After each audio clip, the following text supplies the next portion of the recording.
Hello, everybody. My name is Mark Haas. I'm the CEO of AEG, Association for Enterprise Growth.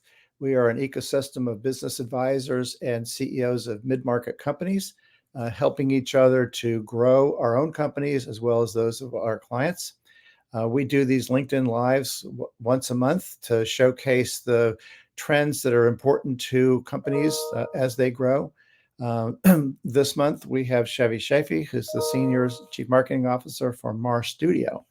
And he's going to tell us a little bit about what Marstudio does, but also share some of the trends and important factors in marketing. Good morning, Chevy. Good morning, Mark. How you doing, brother? Good. Tell me a little bit about your company and what you do. Thanks. First and foremost, I appreciate the invite and being here. I know you planned it around my birthday, which was on the 14th. But no, I'm just kidding. No, it was actually my birthday, and it's wonderful to be here. A little bit about myself. I'm the Senior Chief Marketing Officer. I act as a fractional CMO for a lot of the clients that work with us. Helping them do a gap analysis. We have a 9-step signature process. Really starts with what we call the almighty brand, the client's brand, understanding the persona, their audience. But for 2 decades, we were in the RFP proposal space where we were getting B2G, B2C, B2B marketing requests for deliverables in the form of an RFP. We would respond to that in a proposal. We'd win the bid and then execute on the deliverable. We're celebrating our 25-year anniversary now.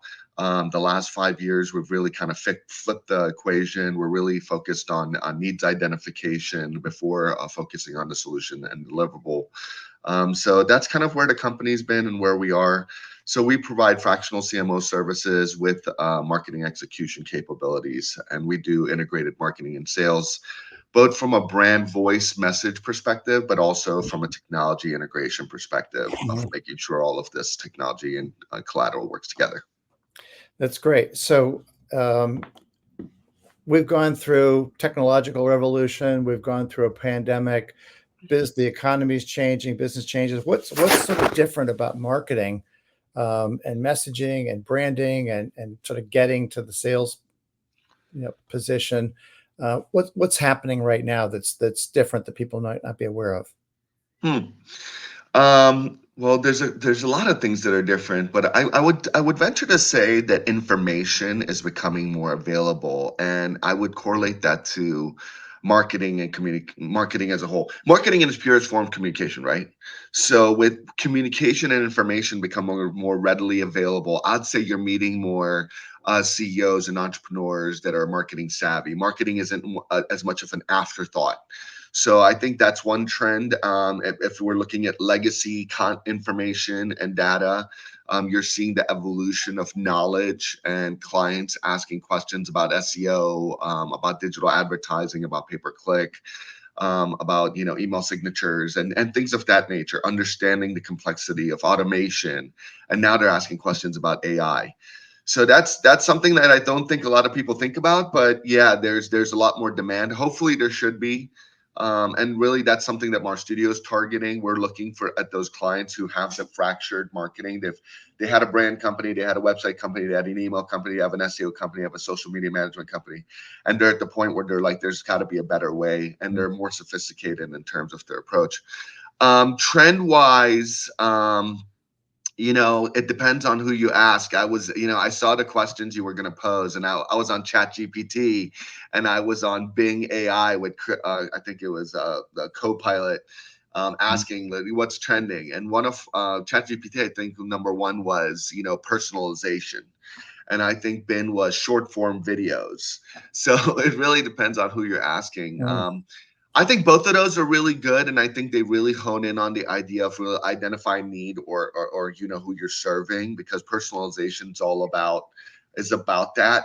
How do I create a message that resonates with my target audience? Man, I couldn't preach that more, spend more time talking about that. Mars Studio's entire 9-step signature process, 8 satellites, and kind of like this ecosystem we've created, all revolves around the almighty brand at the core. And the almighty brand is who you're serving, who your clients are, right? And what is your service or product, and what need or pain point does it serve them? So So again, personalization I think addresses that, and then short form videos I think is the most optimal way. So I'm taking one piece from the Chat GPT. I'm taking one piece from Bing. But Bing was short form video. That's the most optimal way. If a picture's worth 1,000 words, a video's worth 1,000,000 words. And if you can take your ideas and thoughts and concise them and squeeze them down into a short form video, that would be the most optimal way to reach your audience. However, I think the next step, and this is how marketing has become sophisticated and integrated in terms of understanding how to leverage it. Um, Back, when my dad was in marketing and sales, we used to talk about location, location, location, like what street, what income demographic, what zip code you're in. Now, okay, you have this short form video. It meets your target audience's expectations. It's personalized. Where are you going to park it? Where are you going to put it? Where are you going to promote it? Do you understand the channels and mediums that your target audience hangs out on? I like to think of it as Facebook Boulevard, LinkedIn Avenue, Twitter Circle, or X, Boulevard now. So Mhm. again, understanding where to now put that content so people walk by it, see it, they see your digital storefront per se. It's becoming more critical. Um, so that's what they said. I would like to throw my quarter century of marketing experience in there and share with you what I think should be trending and what people should be looking at, especially if you're a more sophisticated entrepreneur that's doing a lot of these things. Get someone to evaluate the gaps. I think that's always really important. But more specifically, if you're not leveraging automation in your marketing, that's really key. If you're not leveraging data and analytics, that's super key. Automation and data and analytics can really work well together. So, for example, we use technology which we refer to as web intelligence, where we can scrub your site from the traffic that's coming in based on having opt-ins and making sure we're in compliance with that, with all the laws, but capturing certain data which we can then take and see what's happening on the site, see what pages are being visited, see what information is being hit on. Actually, grab contact information, first name, last name, email addresses, phone numbers, business emails of the contacts visiting the website, right? And then even take that and put it in an automated platform, even have AI systems that will run or create dynamic content on the spot relating to the traffic patterns of that particular individual. And then you can hit a button to send it out or not send it out. So there's so much happening. And I think one thing that a lot of business owners could be doing is really looking at leveraging the current ecosystem, understanding where the gaps are, understanding how it can all integrate together, because they'll be shocked how much squeeze there is in what they're already doing without having to necessarily spend more money on getting the lead, but actually converting the lead as opposed to getting the lead. I think you're on mute, Mark.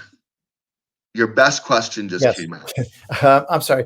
There are 2 points I wanted to make sure that we didn't lose. One is that you went and asked ChatGPT and Copilot and others, you get different answers. Now, Yeah, nominally, they're all trolling the same content, but they have different perspectives. This is just like human beings. You can ask of 10 course. people and get 10 different answers.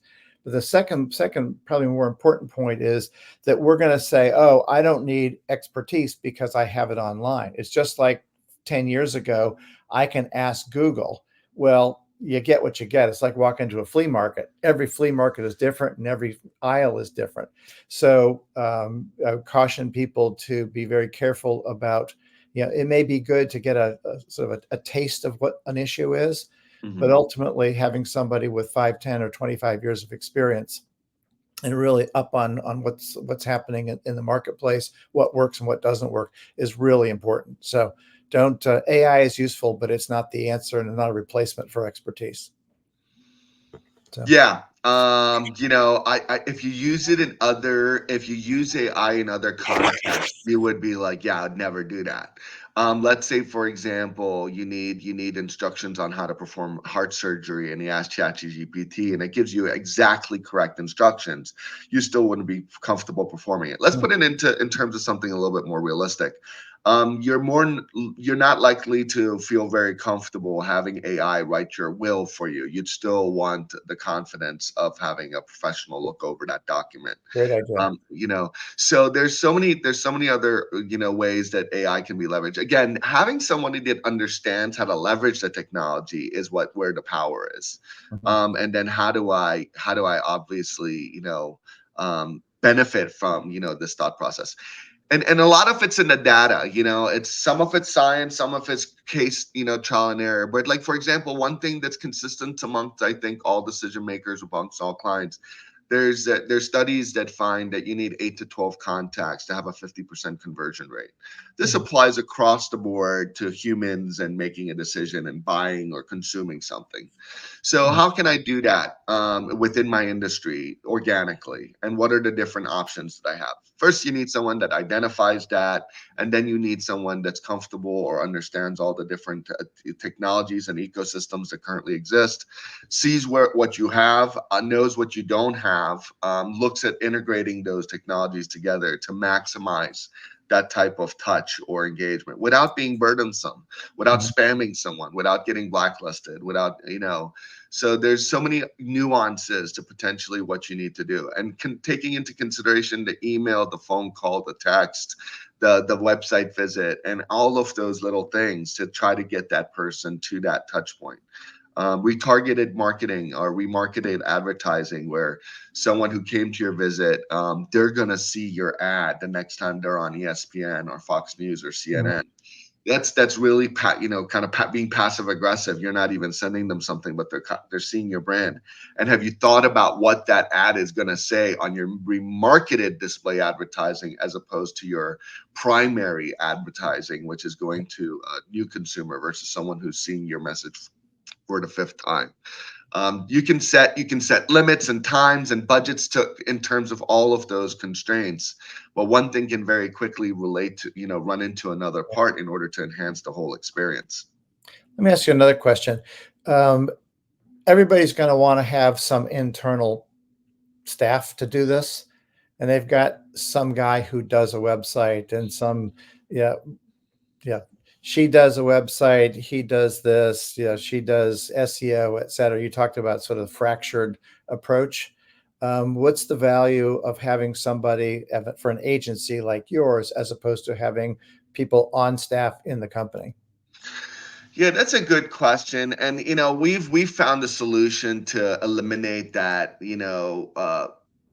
what I would call conundrum or loyalty consideration. So we integrate with the companies that we work with. So if they have a graphic designer or a printer or someone that or a marketing manager that they really like to work with, then we'll integrate and actually leverage them and get the best out of them. Unless we identify a problem, then I'm very candid about the problems that we identify or where we might need have Mhm. gaps where we need to fill it in.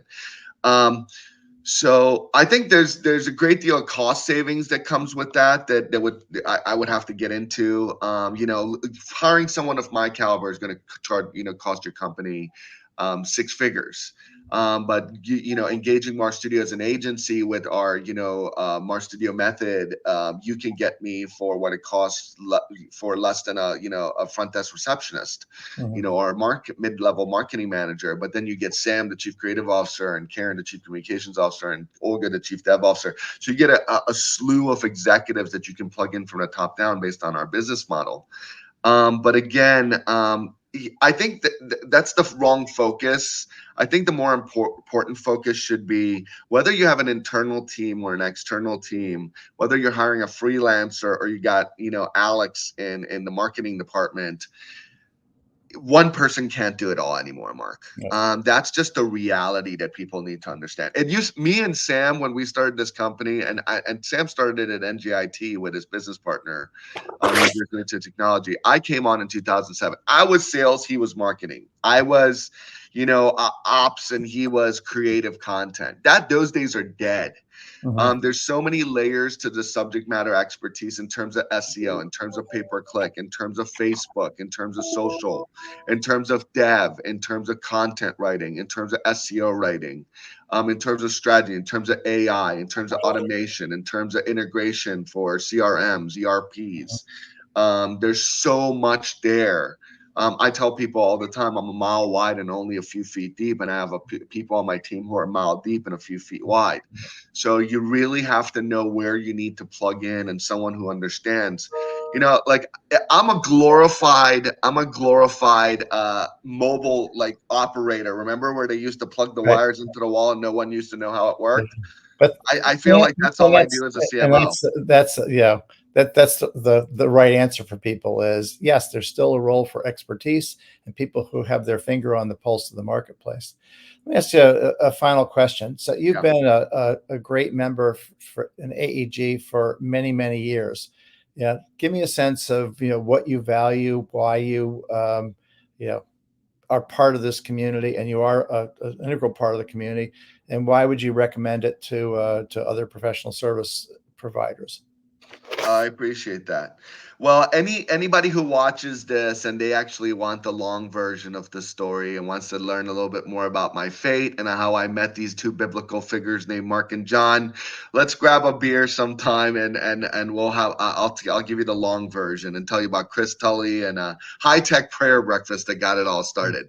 But outside all that, so I've been a member. I was the piss and vinegar filled young man that walked into the chamber with my business cards ready to hand them out and expecting business day one. I've really outgrown that, understand how the ecosystem works. I've been part of the local Gaithersburg, Silver Spring, Rockville, Bethesda, Chevy Chase chambers, Montgomery County Chamber, U.S. Chamber, you name it, I've done it. CEO focus groups, CEO roundtable groups. I know a lot of different people in the community, in the business community, in that sense. And of course, then I met you guys. And I'm a true believer, and I really value that give first motto that AG has. If you get it, you get it. It's kind of like that old Washington Post commercial. If you get it, you get it. If you know it, you know it.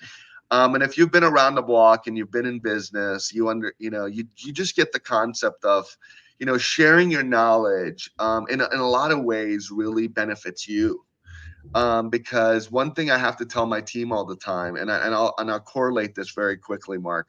We talked about location, location, location before we were on the street, and people who wanted to consume our services would see us, right? Mm. So now, are you on Facebook Boulevard or LinkedIn Avenue, right? Where are you to be seen? If you're not there to be seen, no one's going to see you. And if you're not volunteering in your business community, sharing your expertise with people, then people won't know what you do. Happy hour and sharing a story about your kids, that's great. Everybody knows Chevy has two kids that play golf. But if I Mm. don't share what I do, and if I don't, enjoy doing that and, connecting with people and sharing that insight, then they don't have anything to pass on about you. So I really love the give first motto at Okay. AAG, That's and great. what it I turns. do appreciate that, and I do. And you have been an enthusiast. Your enthusiasm for your craft is apparent, and your enthusiasm for AEG is apparent. So we appreciate your being here, and thank you for the insights you gave today. We've been talking with Shevy Shafie, Senior CM, Chief Marketing Officer from Marstudio. Thanks, Chevy. Thanks, Mark. Always a blessing to be with you guys. Thank you. Bye. Bye bye.